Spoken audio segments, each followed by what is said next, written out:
de las manifestaciones más fuertes que ha sufrido este gobierno son las feministas. Recordemos que Milei es una reacción al feminismo también. Milei nace como ese libertario que está en contra del aborto, ese libertario que dice que los homosexuales son pedófilos, o sea, un libertario muy conservador. Y también con cierta bronca, creo, que el feminismo generó en muchos varones, sobre todo hablo de varones jóvenes. Hay una frase muy linda que es, agradezcan que pedimos igualdad y no venganza. En esta época donde todos y todas trabajamos, donde el salario de muy pocos alcanza para mantener a otro, porque también, viste, cuando los varones dicen, no, yo quiero una mujer tradicional. ¿Te da la billetera para bancar una mujer tradicional? Porque le tenés que pagar vos las cosas para que ella esté en su casa laburando para vos. Entonces, yo creo que esas tensiones se ven más desde ese lado. Y para mí el fenómeno de esta época es la baja de la tasa de natalidad. Uno ve el precio de una casa, $100.000. Yo creo que es imposible para mí juntar $100.000. No lo veo como una opción. Entonces, ante esa falta de esa opción, bueno, aparecen otras. Junto plata y viajo, junto plata y me compro un auto, junto plata y trato de vivir mejor. La verdad que en el sindicalismo faltan muchas mujeres. No sé, pienso en la CGT, ¿no? Como hay algunas mujeres en algunos espacios, pero me pinta hacer una revolución. Y no es me pinta hacer una revolución, es necesito hacer una revolución porque este sistema me hace trabajar en 4 laburos distintos, no llego a fin de mes, no llego. Digo, o me revoluciono o muero.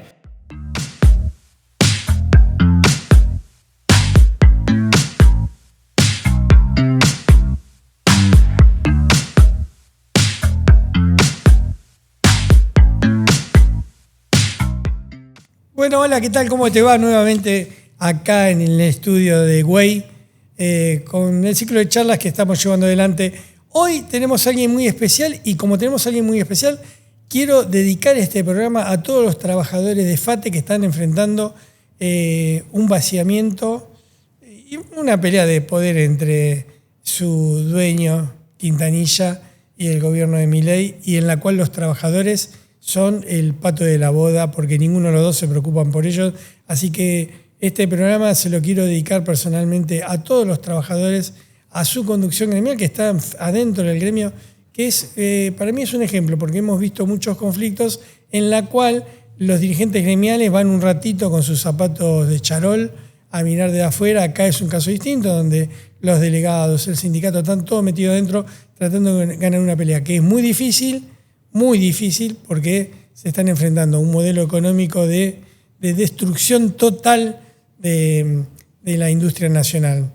¿Y qué mejor para hablar un poquito de economía, un poquito de cómo está, que Candelaria Boto? ¿Qué haces, Cande? ¿Cómo andás? Yo te voy a decir Cande tal? Porque no me da decirte Candelaria. No, es muy largo. Es Cande. Es muy largo. La compañera licenciada en Economía en la Universidad de Buenos Aires, divulgadora económica, activista feminista. Exacto. Después vamos a ver qué tiene que ver el feminismo con la política feminista. Después vamos a explicar un poquito eso más adelante. Profundizaremos. Pero ¿cómo andás? Bien, gracias. Gracias por la invitación y sumo mi solidaridad, obviamente, a todos los y las trabajadoras de FATE, a todo el apoyo que están teniendo, los festivales, todo el laburo que están haciendo desde abajo en contra de todos, porque es en contra del gobierno nacional, pero también es en contra de Madanes Quintanilla y es en contra de este modelo de ajuste, así que todo mi apoyo y solidaridad.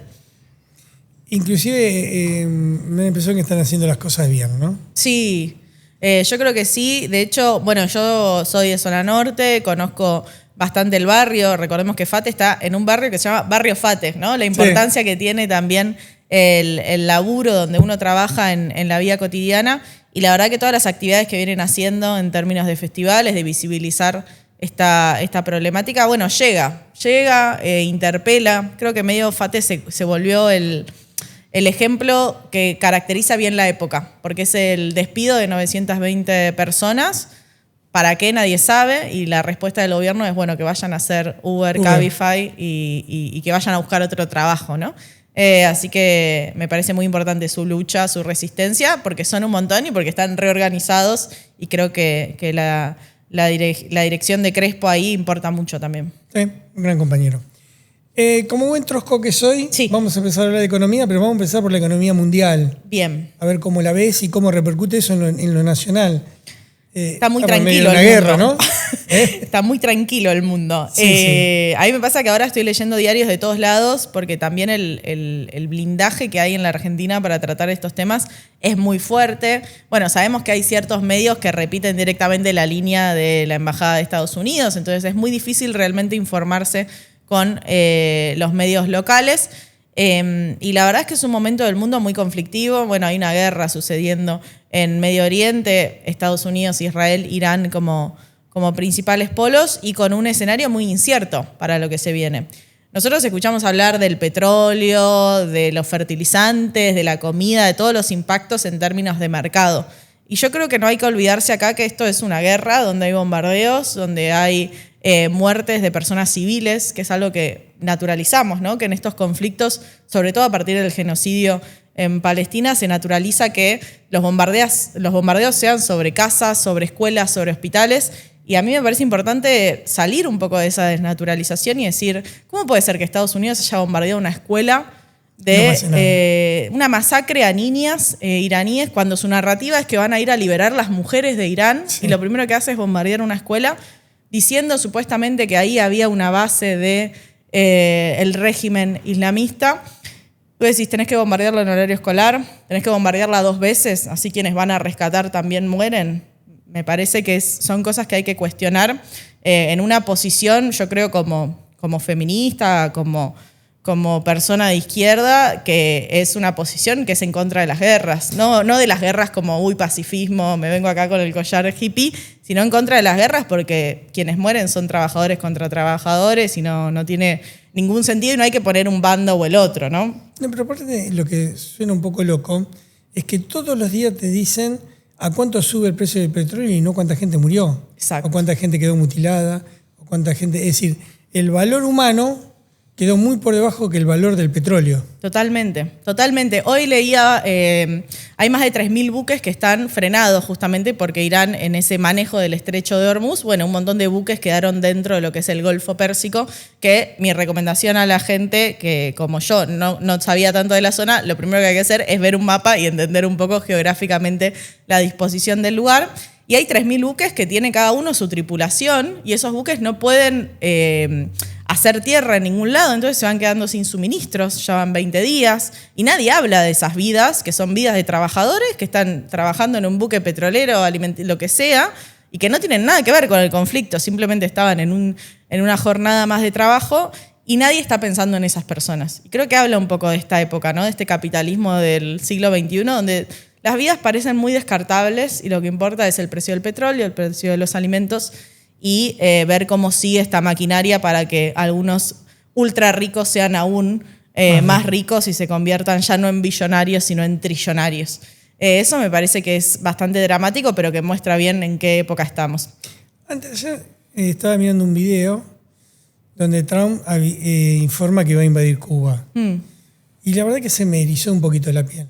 Sí. Por el significado de Cuba. Si bien yo no soy castrista, tengo mis diferencias muy grandes con el Partido Comunista, insalvables. Que te toque en Cuba es... Sí, es fuerte. Es impensado también, ¿no? Más allá de todas las sanciones económicas que tiene Cuba hace ya muchísimas décadas. Sí, yo vi esa conferencia. Que no pueda entrar una gota de petróleo de Cuba es asfixiarla y en realidad no estás asfixiando al gobierno. Al revés, lo estás fortaleciendo al gobierno. Estás usando a la población como rehén, ¿no? Como, bueno, te voy a sacar todas las posibilidades de combustible para ver si ahí te doblegás o no. Es muy, muy cínico y además la forma en que lo dice Trump, que dice, sí, yo puedo agarrar Cuba, puedo tomarla si quiero, puedo hacer lo que quiera. Que es un poco la imagen de Trump como el bully, ¿viste? De esta época. Es el niño rico que puede hacer lo que quiera porque tiene el poder militar. Y yo creo que se enfrenta a un mundo que le dice que no puede hacer lo que quiera.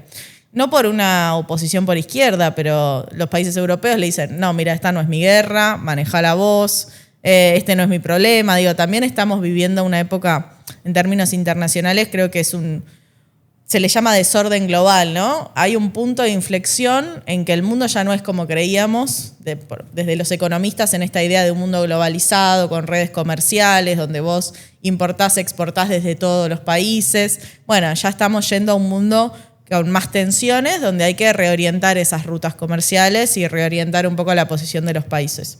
Yo digo todo eso y digo, nosotros estamos en Narnia, ¿no? Ya llegamos a Buenos Aires. Antes de llegar a Buenos Aires, quería a la Argentina, perdón. Venezuela. Bueno, lo de Venezuela y Cuba para mí hay que relacionarlo mucho porque Cuba se quedó sin petróleo también por el cambio en el chavismo que quedó en Venezuela, ¿no? Y lo digo con todo el dolor del mundo. Pero sí, este año que se inició con el bombardeo a Caracas, no sé cómo lo viviste vos. Para mí fue muy fuerte ver que se bombardee una ciudad en Sudamérica. Porque Sudamérica se piensa siempre como una zona de paz. No tenemos guerras hace mucho tiempo y de repente ver esas imágenes y escuchar, y primero ver una ciudad que es una ciudad latinoamericana, la gente hablando español, gritando, como los sonidos de la guerra también, fue muy fuerte y también fue muy fuerte ver las negociaciones del chavismo actual con Estados Unidos. Sí, a mí lo que más ruido me hizo fue eso. Sí, uno no sabe si es porque no te queda otra, porque tenés Estados Unidos enfrente y tampoco hay tanto margen para negociar, o si ya estaba pensado desde antes y la figura de Delcy Rodríguez medio que hace esa transición, ¿no? Eso es algo que yo no puedo confirmar porque no tengo ninguna buena fuente, sino que puedo especular y creo que las dos partes tienen un punto de verdad. Pero bueno, mientras tanto, Maduro sigue secuestrado en Estados Unidos y ahí está. Mientras que todo pasa en este mundo, como venís contando, acá en la República Argentina nos hemos enterado que hemos entrado en guerra. Nuestro querido presidente dijo, le vamos a derrotar. Y yo no sé, por su estado mental, no sé si lo plantea por ese lado, pero es muy grave lo que está planteando. Es más, yo el otro día en un programa de televisión le decía, ¿sabes qué fácil que es para los iraníes mandar un barco pesquero de los que tenemos? ¿Viste la lanchita amarilla que tenemos en Mar del Plata? Sí. Mandar un barquito de esos pesqueros. Sí. Que separa 200 millas marinas de acá, de Neuquén, Santa Cruz, por ahí. Sí. Y te mande 3 drones que salen $10.000 y te los tiren vaca muerta. Sí. Tremendo la situación que decís. Es tremendo porque, bueno, Irán en otros momentos ha tenido esa estrategia de células, ¿no? De células que hacen atentados en otros países. Y bueno, ya Irán diciendo Argentina es enemigo, y Argentina es enemigo porque tenemos un presidente que siempre nos quiere acercar a esa guerra, es preocupante. Me parece más preocupante la narrativa. La escuché a Patricia Bullrich el otro día que decía, nosotros en realidad estamos en guerra con Irán hace 30 años. Sí. Y vos decís, bueno, yo voy a admitir, en temas judiciales no soy experta porque no me gusta para nada el idioma judicial, pero trabajé 2 años con Ari Lijalad, sigo trabajando con él en el Destape, así que todo lo que aprendí de la causa mía lo sé por él y no hay una definición de la justicia en que Irán haya sido el responsable. Entonces es difícil, ¿viste? Como este nivel de desinformación y posverdad donde, bueno, vos tenés a la ex ministra de Seguridad diciendo, sí, nosotros estamos en guerra con Irán hace 30 años. Yo digo, no sabía que viví toda mi vida en guerra con Irán. No tenía ni idea. A partir de eso, ¿cómo ves la situación acá en la República Argentina, la situación económica? Mal. La veo mal desde antes de la guerra, ¿no? Desde antes de este conflicto, Argentina viene mal, viene con una inflación que no baja hace 9 meses y ese número, lo digo hasta febrero, y no estaba la guerra, o sea, un modelo económico que no daba respuesta en un escenario muy recesivo. Y me preocupa mucho que en este contexto que Caputo denomina shock externo, ¿viste? Como la neutralidad de las palabras, él dice, bueno, en este shock externo, como nosotros estamos haciendo las cosas bien porque hay superávit fiscal, entonces no nos va a pasar nada. Y yo digo, mirá, esto no es una cuestión ideológica. Acá hay un mundo donde el petróleo aumentó, donde aumentó el precio de los fertilizantes, donde no se sabe bien qué va a pasar con el mercado de la comida. Vos tenés que tomar decisiones, más allá de tu color político. Vos tenés que estar pensando, si vas a querer diferenciar el precio internacional del precio local, porque nosotros decimos, bueno, el precio del petróleo en el mercado internacional. Bueno, pero el petróleo que usamos nosotros no es del mercado internacional. El petróleo que usamos nosotros es de nuestra querida Argentina, que tiene petróleo propio. Lo mismo con el gas. No, excepto en invierno, que importamos gas, en el resto del año usamos nuestro gas de vaca muerta. Entonces, bueno, ¿qué vas a hacer? Vas a asegurar una provisión para tu población, para tu industria, y vas a vender el resto, vas a vender todo al precio internacional. Son cosas que el gobierno debería estar contestando y no contesta. Y eso a mí me preocupa mucho.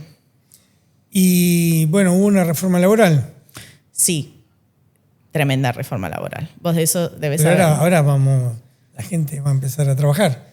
Ahora se van a multiplicar los trabajos. No, y además salieron peces. los números de empleo ahora, que son un desastre el cierre del año. 2025 es el primer año donde crece la actividad y crece el desempleo.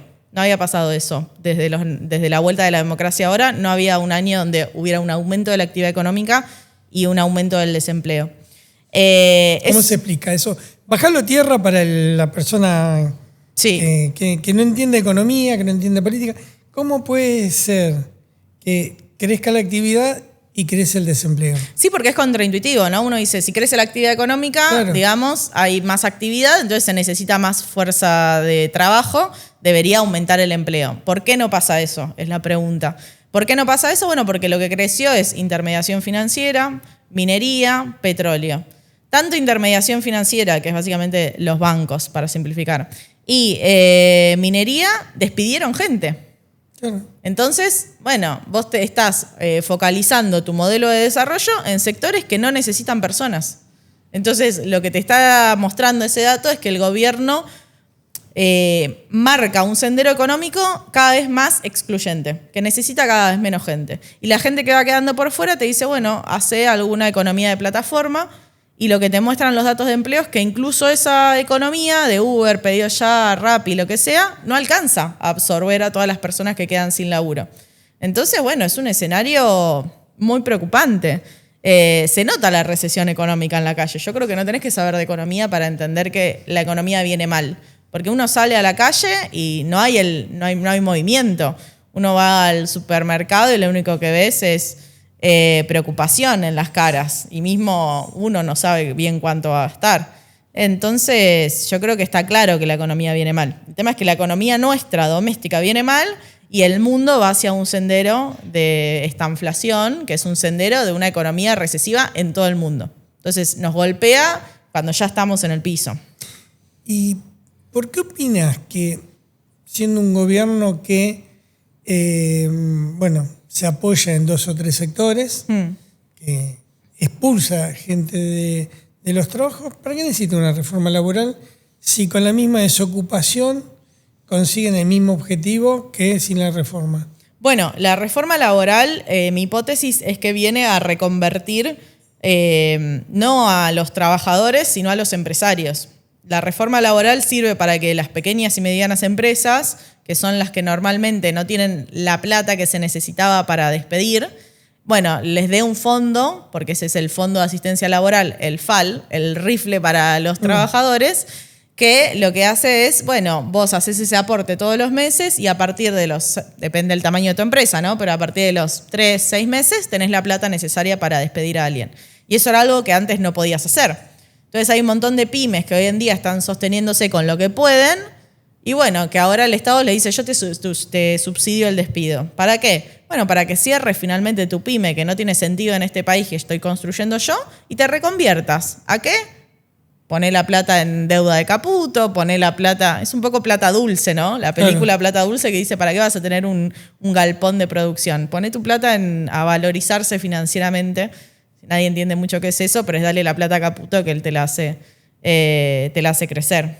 Porque en realidad lo que tendrían que hacer es ir para el otro lado, poner plata en la economía. Eso es lo que diríamos nosotros, digo, Sí. una Argentina más inclusiva. Claro. Pero ellos están pensando... Somos medio ilusos nosotros también, ¿no? Es que ellos están pensando... Su horizonte es Perú. Y uno cuando ve la economía de Perú, lo dicen ellos, no es que es una conspiración mía. Ellos dicen siempre, el horizonte es Perú, el horizonte es Perú. Perú es una economía donde la tasa de informalidad es más del 70%. Vos tenés trabajadores de mineras, de petroleras y de algún otro sector y del sector público y el resto labura en la informalidad. Y ese es su horizonte y ellos te lo dicen. Entonces no es que esto les está saliendo mal. No, la reconversión de la Argentina, el cambio estructural de la economía argentina les está saliendo muy bien. Lo que no les está saliendo bien es la inflación, es que Caputo nunca pudo entrar al mercado internacional de deuda como hizo con Macri. Entonces lo que les sale mal es la pata si se quiere, monetaria y financiera. Pero la parte real, ellos están cumpliendo con los objetivos que se pusieron. Ese cambio estructural que se vio a partir de, por ejemplo, el RIGI, ¿no? Sí. ¿Cómo condiciona el próximo gobierno que viene? Y le saca muchas herramientas. Yo siento que cada día que pasa tenemos menos herramientas para pensar cómo salir de esta. Porque la reforma laboral va a haber que dar la vuelta, pero va a haber que dar la vuelta en una economía mucho más destruida. Bueno, para dar un ejemplo que para mí es muy concreto, ¿no? Pero YPF en diciembre, o sea, hace 4 meses, vendió la mitad de Profértil, que era una empresa que tenía YPF para fertilizantes. Una empresa que era superavitaria, una empresa que en este contexto de guerra se vuelve fundamental. ¿Por qué hizo eso? Porque entiende que el Estado y las empresas públicas tienen que tener cada vez menos participación. No tiene ningún sentido estratégico. Ningún país hubiese avanzado en esa dirección, pero ellos avanzan en esa dirección. ¿Galperín es el modelo de Milei? Galperín es el de los ricos haciéndose más ricos. Sí. Y sí, si uno ve tanto las reformas impositivas, ¿no? Porque recordemos que Galperín se hizo rico gracias al Estado. Sí, se hizo rico gracias al Estado y también es un niño rico. Viene de una familia de curtiembre, digo, no es que es un niño que se... No es el ejemplo del garage. No es el tipo que venía como un cartero y llegó a ser Mercado Libre, ¿no? Ya no hay ultra ricos así. La mayoría, hay un estudio muy bueno de Oxfam que muestra que los ultra ricos son o herederos o tienen monopolios gracias al Estado, o sea, manejan algún recurso que obviamente es gracias al Estado, o tienen directamente contrataciones con el Estado. Entonces, también la idea de la meritocracia, yo siento que es una idea que deberíamos retomar desde la izquierda, porque ojalá existiera meritocracia. Ojalá estuviéramos en un mundo donde si te esforzás, creces. El tema es que estamos en un sistema donde la idea de movilidad social es cada vez más reducida. Y Milei tiende a la destrucción de eso. Yo soy economista porque fui a una universidad pública. No hubiese podido pagar una universidad privada. Y hoy en día las universidades están funcionando sin luz, sin ascensores, con docentes que quedan ahí y que muchos se fueron a la actividad privada. Entonces va cercenando las oportunidades de las futuras generaciones. El modelo que propone la izquierda, el modelo económico, no pago de la deuda externa, nacionalización de la banca del comercio exterior, la tradicional es no tomemos ningún partido en general, sino algo en general. ¿Vos lo ves en una situación de crisis galopante como tiene hoy el capitalismo viable? Yo creo que es necesario pensar un modelo de desarrollo de la Argentina muy concreto. O sea, pensar qué sectores son los que querés fomentar, porque no es que crezca la economía, libre mercado, a ver dónde hay gente ingeniosa y dónde no. No, ¿qué sectores querés focalizar? El petróleo, la minería, los fertilizantes, los alimentos son sectores importantes. Bueno, ¿qué se hace ahí? Se ponen empresas públicas, se gestiona directamente a partir del comercio exterior, por ejemplo, no sé, pienso en el IAPI, digo, como ejemplos de nuestra Argentina. Yo creo que esas son decisiones que hay que tener de cara a que si uno ve el mundo como está hoy, el país que mejor funciona es China. Y China funciona como funciona porque tiene un gran desarrollo industrial. Y también porque tiene una planificación centralizada de la economía. Y para mí hay que tomar eso. Con las características argentinas. Nosotros no somos China, no tuvimos un Mao Zedong, tuvimos otra historia. Pero sí que hay una idea de planificación que me parece fundamental. ¿Pero China no es un país capitalista? Viste que es un socialismo con características chinas. Nadie sabe explicar bien qué es China.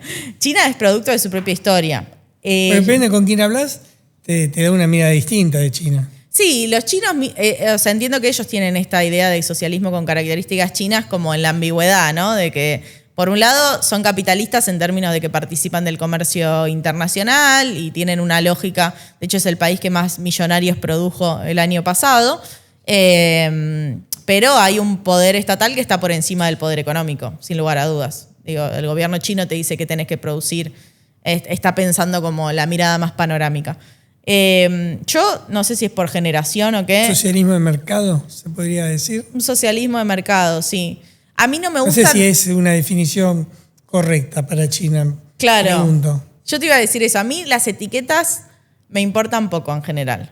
Pero porque no soy orgánica de ninguna organización, entonces tengo esa esa libertad. Yo creo que hay que pensar cosas nuevas porque el mundo cambió. O sea, el siglo XXI es distinto del siglo XX. El capitalismo tiene otras características, sobre todo desde los 70 para acá, donde hay un peso muy importante de las finanzas que son efectivamente globales, que atacan con guerras económicas. Y creo que hay que pensar nuevas categorías. A mí como horizonte, de corazón y con corazón activista, lo que me importa es vivir en un mundo que sea mejor, en un país donde vos puedas trabajar, llegar a fin de mes, tener vacaciones, tener un espacio donde cuiden a tus padres, donde cuiden a tus hijos, que tengas tiempo para recrearte, que haya espacios para tener ocio y que ese espacio no tengas que pagar para estar en ese espacio. A mí eso es lo que me interesa y creo que eso es parte de tener un corazón de izquierda, ¿no? Como la transformación de este sistema. Pero no me importa mucho el nombre, si es socialista, si es comunista, si tiene características de mercado o no. Creo que en principio a mí la escala que me interesa es la escala nacional y es pensar una Argentina para todos, todas y todes. Está bien. Vamos a salir un poquito de la economía y vamos a meternos en otros temas que vos como feminista Sí. me gustaría desarrollar un poquito. Las mujeres hicieron una revolución en el mundo. Sí. Las olas verdes, como se le llamaban a las distintas etapas que llevó a que se llevara por delante puesto, por ejemplo, el tema del aborto, que era un tema tabú, el tema de la mujer objeto, que también empieza contradictoriamente a lo que pasa en los países árabes, ¿no? Sí. Pero es un proceso mundial. ¿Cómo ves ese proceso? Si se frenó, si sigue vivo. Yo creo que sigue vivo. De hecho, de las manifestaciones más fuertes que ha sufrido este gobierno son las feministas. Pienso en la marcha del 1F del año pasado, digo, en conjunto con la universitaria, en conjunto con, no para invisibilizar las otras, pero sí creo que hay un movimiento ahí que está vivo, que es un movimiento muy independiente, porque también son los feminismos. Y los feminismos, bueno, hay feminismos en todos los partidos. Un poco la gracia para mí del feminismo es que hay feministas en todos lados. Entonces eso permite ir transformando cada espacio a su manera. También tiene la debilidad, es que no es que hay un partido feminista, que yo te digo, bueno, sí, somos tantas, tenemos unidades básicas y tal. Pero creo que sigue vivo. También creo que tiene muchas reacciones. Recordemos que Milei es una reacción al feminismo también. Milei nace como ese libertario que está en contra del aborto, ese libertario que dice que los homosexuales son pedófilos, o sea, un libertario muy conservador en lo social, y también con cierta bronca, creo, que el feminismo generó en muchos varones, sobre todo hablo de varones jóvenes, que las mujeres... Muchas mujeres tuvimos desde 2015 con el Ni Una Menos y el 2018 con la Ola Verde, un repensar de qué es ser mujer hoy. Y no fue un repensar individual. Se habló en los programas de televisión, se habló en la mesa del domingo, era como, ¿querés ser madre, no querés ser madre? El aborto está bien, el aborto está mal, homosexualidad, lesbianismo, ¿viste? Como fue una discusión pública. Y no pasó eso con los varones. No se dijo qué es ser varón hoy. Entonces yo creo que nosotras tuvimos una transformación, yo me siento muy hija del Ni Una Menos, que lo hicimos colectivamente y los varones quedaron ahí como, de repente si el qué es ser mujer cambió, el qué es ser varón también debería haber cambiado. Y por ahí esa respuesta fue más individual, y fue más en foros, y fue más en internet, y fue más en decir, ellas son el problema, porque ellas me cagaron a mí. A mí me dijeron que a mí me correspondía tener una mina y que tenga mis hijos y que me cuide y que llegara a mi casa y tener la comida lista y me cagaron. Y yo entiendo esa bronca, pero creo que la forma de resolverlo tiene que ver con tener una conversación pública de qué es ser varón. ¿Tiene que ver con la tradición de un país donde el patriarcado fue muy fuerte? Sí, pero también hemos tenido mujeres muy fuertes en nuestra historia. Yo creo que eso Argentina... toda esta ola mundial, Argentina fue muy importante. En el Ni Una Menos fue como de vanguardia, si se quiere, nuestro feminismo, más allá de que ahora tengamos a Milei de presidente, ¿no? Creo que venimos de un país con figuras femeninas fuertes. Pero sí, veo una crisis que eso sí lo veo globalmente, ¿no? Este fenómeno se lo llama incels, celibato involuntario, estos varones que no saben relacionarse con mujeres. Y creo que son víctimas en realidad también del patriarcado, ¿no? Que les dicen que tienen que ser un varón, que tienen que tener plata, porque tienen que poder proveer a la mujer y tienen que ir al gimnasio y levantarse a las 5 de la mañana. Y en realidad, viste, como que dicen, no, porque las mujeres quieren solo a un tipo de hombre. ¿Qué sé yo? Yo tengo 34, me junto con mis amigas y la verdad que un varón que sea gracioso la junta mucho más en pala que un tipo que tiene guita y te invita a un café y te dice que tenés que servirle la comida, qué sé yo. Viste, cosas que son medio obvias, pero claro, como son varones hablando entre ellos, medio que se... Uno de los temas para atacar al movimiento feminista es, como le dicen los burgueses de este país y los atrasados políticamente, la feminazis. Sí, ya no se dice más, ¿viste? Porque ahora ser nazi ya no es tan malo. Antes nos decían feminazis. Ahora ya como que a ellos les copa que les digan nazis. ¿Así? Desarrolla ese punto. Y antes se decía feminazi como un insulto, como vienen... No sé qué pensaban, que veníamos por ellos, no sé. Hay una frase muy linda que es agradezcan que pedimos igualdad y no venganza. Como diciendo, mirá que nos hemos fumado muchas cosas. Ahora no se usa más feminazi. ¿Y cómo ves cuando hacían las marchas las mujeres y iban los hombres?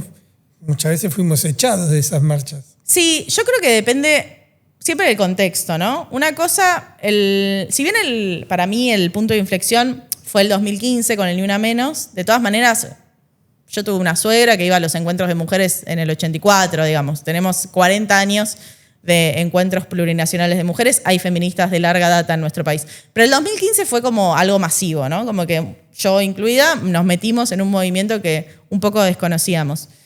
Y el 2018 fue como el boom también de las denuncias, donde muchas sacaron, bueno, no solo el aborto salir del closet, sino muchas situaciones de abuso, de situaciones que son verdaderamente complejas. Y creo que en ese momento las marchas eran un espacio de catarsis y de cuidado. Entonces muchas veces era como, che, dejanos tener este momento entre nosotras y nosotres, digamos. Y eso me parecía importante. Hoy en día, compañeros, vengan a las marchas. O sea, necesitamos ser la mayor cantidad posible, porque también hay un rol de los varones dentro del feminismo. ¿El capitalismo es patriarcal? Sí, yo siempre digo, el capitalismo conoció al patriarcado y se casaron por iglesia. Hay un sostén ahí, sí, claramente, porque depende en gran medida de nuestro trabajo gratuito.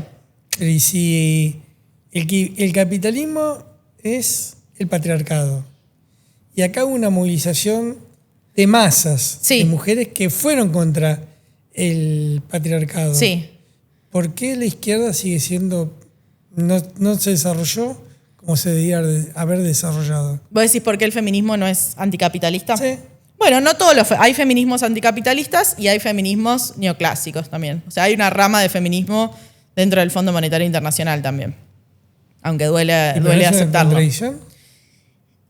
Yo soy una feminista de izquierda, entonces yo te podría decir que sí, pero también pasa que estamos tan atrás que, bueno, hay mujeres que su lucha tiene que ver con espacios de toma de decisiones, con lactarios en las empresas, con las licencias, como una visión más de mercado, si se quiere, tratando de hacer que las trabajadoras pesen lo mismo que los trabajadores. Y me parece que está bien su lucha en ese espacio. El tema es que a mí me parece que queda muy acotada, como que tu lucha, si es solo eso, te estás perdiendo, que para que vos puedas estar en tu espacio laboral probablemente tenés otra mujer que está precarizada en tu casa y que hace de empleada doméstica, de niñera, y no tener en cuenta eso, bueno, le falta una perspectiva de clase, podríamos decir. Pero me parece que está bien que ella esté dando la lucha ahí adentro, por más que sea una lucha acotada. Yo voy a tratar siempre de ampliar esa lucha y que sea más grande. Pero no creo que una cosa te lleve directamente a la otra. Este cambio que hicieron, esta revolución... Me gusta la palabra revolución. Esta fue una revolución de las mujeres. Obviamente también llevó a muchos cambios en los tipos de familias. Antes una familia era hombre, mujer, 2 chicos. Sí. ¿No? Es la clásica. Algunos más, algunos menos, pero hoy las familias son distintas. ¿Cómo ves que afecte la economía a estas nuevas familias distintas que tenemos en un proceso donde se está avanzando a nuevas formas de todo? Sí. Es loco, ¿no? Porque uno podría decir también el feminismo surge con esta fuerza ahora. En Argentina, por ejemplo, para dar el ejemplo claro, las mujeres se meten masivamente en el mercado laboral recién en los 90. Y en los 90 tiene que ver con una necesidad de un ingreso complementario. O sea, tiene que ver con una cuestión material, donde el sueldo del trabajador, que era normalmente el que alcanzaba para toda la familia, dejó de alcanzar. Entonces, la que era ama de casa sale y busca un laburo pensándolo como un ingreso complementario, no como, como una jefa de hogar. Estoy hablando de un sector. Después, siempre hubo mujeres que trabajaron desde siempre porque siempre hubo clases más bajas donde la plata no alcanzaba. Pero el ejemplo medio es ese. Y en ese ejemplo medio uno dice, bueno, si las mujeres entran al mercado laboral y tienen una jornada de trabajo paga, después tienen que llegar a su casa y está su marido esperando que le hagan la cena. Y vos decís, che, yo ya laburé igual que vos. Entonces digo, ahí empiezan las tensiones, si se quiere, desde el lado... Yo te puedo decir por experiencia propia. Claro, es como, flaco, levantátelo vos, qué sé yo vengo de laburar igual que vos. Entonces ahí empiezan, si se quieren, las tensiones más materiales. Y en esta época, eso pasa en los 90, ahora estamos en 2026, en esta época donde todos y todas trabajamos, donde el salario de muy pocos alcanza para mantener a otro, porque también, viste, cuando los varones dicen, no, yo quiero una mujer tradicional. ¿Te da la billetera para bancar una mujer tradicional? Porque le tenés que pagar vos las cosas para que ella esté en su casa laburando para vos. Entonces, yo creo que esas tensiones se ven más desde ese lado, y para mí el fenómeno de esta época es la baja de la tasa de natalidad. Ahí quería ir. Y la baja de la tasa de natalidad tiene que ver con que, yo te lo digo generacionalmente, es muy difícil creer que alguien va a tener la plata suficiente para mantener a otra persona, para mantener un bebé, en términos de tiempo, en términos de recursos. Yo soy monotributista, yo no tengo licencia por maternidad. Yo si me embarazo pierdo un año de laburo y no me paga nadie. No es que, bueno, sí me pagará el Estado una asignación universal por hijo. ¿Por eso o es por un estilo distinto de vida? En mi caso personal es por un estilo distinto de vida, pero yo lo hablo con mis amigas y muchas amigas que tengo que tienen un deseo de ser madres y te dicen, ¿y cómo? ¿Cómo hago para ser madre? No me da la plata, no me da el tiempo, no me da la vida para poder garantizarle la vida. A nivel mundial. Sí, se está viendo a nivel mundial. En Europa se dio mucho antes que acá. En Europa se dio antes que acá, y en Europa lo que pasa es que aumenta mucho la edad. Entonces vos ves que las mujeres por ahí son madres a los 38, 40, 42 años, y ese es un fenómeno que tiene mucho que ver con esa estabilidad económica y con alcanzar una estabilidad económica. Nosotros somos una generación que vamos a tener peores condiciones de vida que nuestros padres. Mis papás eran docentes y pudieron comprarse una casa. Está bien, con ayuda, con crédito, con todo, pero pudieron. Y yo creo que es muy difícil que yo me pueda comprar una casa. Y traer gente a este mundo con inestabilidad económica también es una decisión arriesgada. Algunos lo hacen y por eso hay gente que todavía nace. Bueno, una cosa que a mí me sorprende cuando hablo con las nuevas generaciones es, yo qué sé, mi generación, su preocupación era tener una casa. Hoy en día los pibes hoy no alquilo. Y medio que aceptamos que es imposible. ¿Es por eso o porque tienen otra visión de vida? Yo creo que es porque uno ve el precio de una casa, ¿no? A $100.000.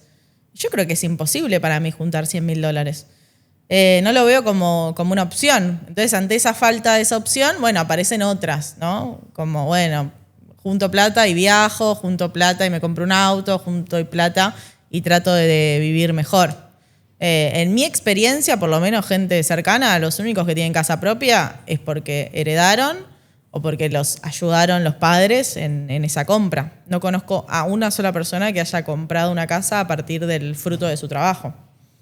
Es realmente demencial pensar en eso. Si no ganamos ni $1.000 por mes, ¿cómo vamos a juntar $100.000? No vivimos. Nos quedamos así quietos, juntando plata. Charlamos un poquito del rol de las mujeres en varios aspectos de la vida. Me gustaría charlar con vos cómo ves a la mujer dentro del movimiento obrero, dentro de los sindicatos. Yo desde acá, ferroviarios, sí, una pelea muy importante que todavía no la pudimos terminar. Las mujeres conduciendo trenes.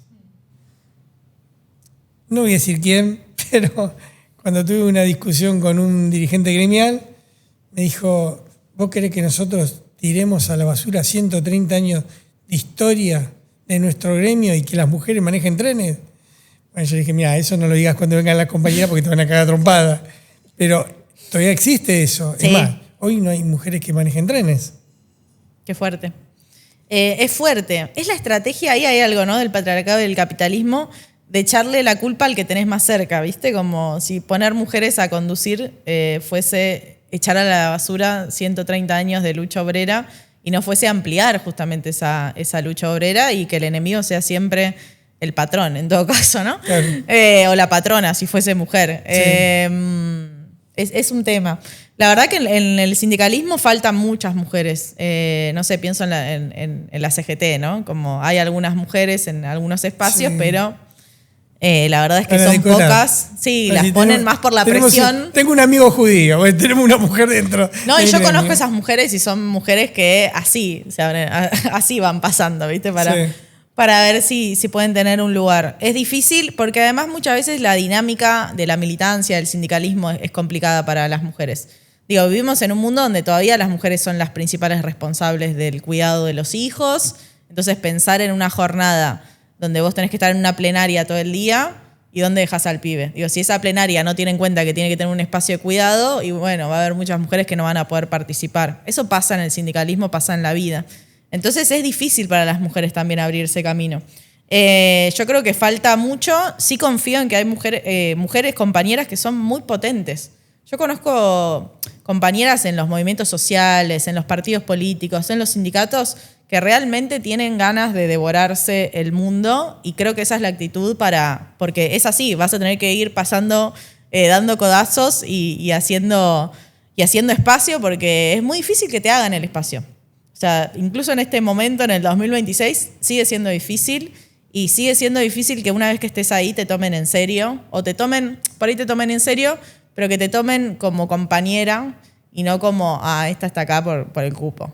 Faltaba una mina, ¿viste? Como que la foto quedaba medio rara, así que la sumamos a esta. ¿Cuántos tenemos que meter en la lista? Bueno, dale, meteros. Claro, que te traten de igual a igual es difícil todavía. Vamos a algunas reflexiones finales. Bueno. ¿Vos cuáles son los desafíos que ves hacia adelante? ¿Cómo ves que esto termina? Yo soy particularmente creyente que vamos a un 2001 potenciado, pero me gustaría conocer tu opinión y que desarrolles la parte final de este reportaje, del cual te agradezco muchísimo, de verdad que hayas estado acá. ¿Cómo ves para adelante y qué es lo que ves que puede llegar a suceder? En términos de Argentina veo una situación muy compleja desde lo social, pero también con características nuevas, porque creo que lo que estamos viendo son fenómenos de implosión, ¿no? Fenómenos donde la gente está muy endeudada, la gente se está quedando sin laburo, la gente no llega a fin de mes, no llega a pagar los servicios son cada vez peores también. Y vemos como explosiones que, es un individuo, no sé, peleándose con otro por un choque de auto, es un individuo peleándose con la oficina pública, todavía son cosas que quedan en la individualidad. Y creo que el desafío de esta época es volver a lo común. Para mí la batalla fundamental de este siglo XXI es el hiperindividualismo que se nos viene dado con las redes sociales, con la atomización de todo lo que somos y la lucha por lo colectivo. Entender que uno es parte de algo y que hay que encontrar ese algo y que ese algo involucra crear y construir con otros y los otros no siempre piensan igual que vos y vos tenés que discutir y tenés que debatir y tenés que tener ciertas incomodidades que son incomodidades de estar presencialmente con un otro y el otro tiene ideas que no son las tuyas, tiene olores, le gustan cosas distintas a las que les gusta a vos, hay incomodidades que creo que parecen cosas obvias pero que son un poco la pelea de este tiempo. Yo, construimos Delirio con dos amigos, con dos compañeros que son Fer y Gonza, un poco con esa idea de pensar un espacio desde lo común. Yo no quería hacer un stream sola, porque me parecía que era como, está bueno discutir con otros. Y a mí me ha pasado muchas veces de entrar a un lugar y charlar y cambiar de idea. Y eso es muy valioso. Y creo que hay que volver a esa virtud de poder cambiar de idea. Y en este mundo de redes y donde todo el algoritmo está pensando en vos, es difícil. Y creo que en esa lucha de lo común, hay que pensar en esa Argentina que queremos, que deseamos, que necesitamos y que tenemos todo para salir adelante. Realmente, no lo digo como demagogia. Argentina tiene petróleo, tiene gas, tiene minerales, tiene alimentos, Es el 8º país en extensión territorial y está re lejos del conflicto geográficamente hablando, y tiene una gran diplomacia y tiene unas grandes alianzas regionales. Entonces hay mucho para pensar cómo salir de esta. Yo no tengo una respuesta, pero tengo toda la voluntad y la acción para participar de esa transformación desde mi lugar. Podemos hacer una revolución socialista. Yo estoy para una revolución, sea la que sea, ¿viste? Creo que hay que mover los cimientos y también despertar las ganas. Porque hay una cuestión, ¿viste? A veces parece como una cuestión voluntaria, como diciendo, bueno, me pinta hacer una revolución. Y no es me pinta hacer una revolución, es necesito hacer una revolución porque este sistema me hace trabajar en 4 laburos distintos, no llego a fin de mes, no llego... Digo, o me revoluciono o muero. Claro. Creo que eso hay que volverlo a tomar como algo positivo. Cande, muchas gracias por estar en la Casa de los Trabajadores Ferroviarios. Muchas gracias. Es un honor para nosotros. Y la verdad que es linda tener una revolucionaria. Y cuando digo revolucionaria, lo digo en todo el sentido de las letras, porque lo que han hecho las mujeres en este país a muchos hombres nos han mostrado el camino. Y vos como feminista sos parte de eso. Muchas gracias. Es un honor. Es un honor que me lo digas vos y es un honor estar acá. Así que muchas gracias. Gracias. Bueno, espero que les haya gustado. Si les gustó, por favor, poné like, poné me gusta, suscríbete a nuestro canal, que como verás estamos creciendo con un gran esfuerzo y la verdad que estamos muy contentos de este espacio que estamos teniendo acá en Güey. Nos vemos en pocos días con un nuevo capítulo de Ciclo de Charlas. Muchas gracias, nos vemos.